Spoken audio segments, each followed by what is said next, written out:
No, I'm not a doctor, but I am an expert. And I'm an expert because every day I battle mental illness. Mental illness has taken nearly 7 years of my life away from me. It's taken my ability to work, my education.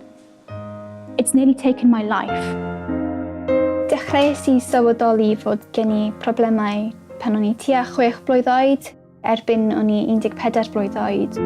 Dechreuais I teimlo'n isel iawn, o'n i'n cael lot o pryder a panic attacks, a dechreuais I hunan newidio mwyn delio gyda'r emosiynau cryf o'n I ddim yn deall.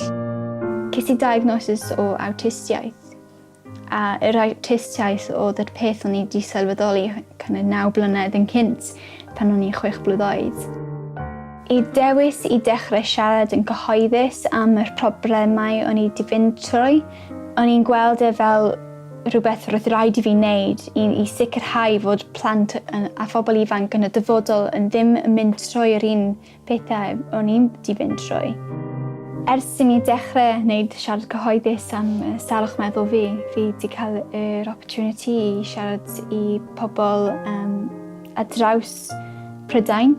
Fi wedi siarad yn y Senedd, yn yr House of Lords, yn y Royal Society of Medicine, yn Llundain. Trwy siarad yn agored abytu'r salwch meddwl fi wedi ysbrydoli pobl eraill I sefyll lan a siarad abytu salwch nhw, sydd yn peth mae'n amazing. You should never underestimate the voice of an expert and the power of a young person with a plan. Thank you very much.